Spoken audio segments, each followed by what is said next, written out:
Je m'appelle Iris Gonzalez et aujourd'hui je vais vous présenter l'approche psycholinguistique. D'accord. Et pour bien comprendre de quoi on parle, il faut imaginer cette discipline comme un pont. D'un côté, nous avons la linguistique qui étudie la structure de la langue et de l'autre, la psychologie cognitive qui étudie comment fonctionne notre cerveau. Son but est comprendre comment nous acquérons, produisons et comprenons les langages, les origines et les références. Oui. Historiquement, cette approche est née dans les années 1950, principalement aux États-Unis. À l'époque, on sortait du behaviorisme qui pensait que parler n'était qu'une question d'habitude ou de répétition. Le grand tournant arrive avec Noam Chomsky qui affirme que le langage est une capacité innée et des psychologues comme George Miller qui a commencé à mesurer comment notre mémoire traite les phrases. C'est là que la psycholinguistique devient une science à part entière. Oui? D'accord. Et concrètement, comment ça marchait? L'approche se concentre sur les processus mentaux.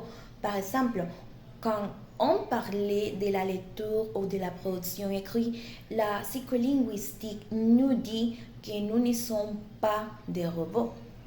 D'abord, il y a un processus bottom-up. On reconnaît les lettres et les sons. Mais surtout, il y a les processus top-down. Notre cerveau utilise nos connaissances, nos souvenirs et les contextes pour devenir les sons avant même d'avoir fini de lire des mots. C'est ce qu'on appelle la construction du son. Oui? Les caractéristiques, d'accord. Les caractéristiques majeures sont l'accent mis sur l'euro, qui évoque comme une trace de raisonnement de l'élève et sur la vitesse de traitement.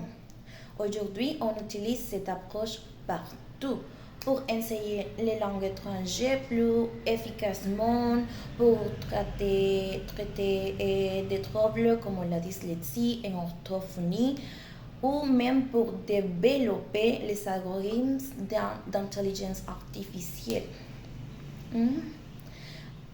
Alors, alors, quels sont les points forts? Le grand avantage, c'est qu'on respecte le rythme cognitif de l'individu. On ne faut pas un apprentissage si le cerveau n'est pas prêt. On comprend enfin pourquoi un élève bloque sur une structure complexe. Cependant, elle a ses limites. Le principal désavantage est qu'elle se focalise seulement sur le cerveau, qu'elle oublie parfois la dimension sociale et émotionnelle de la communication.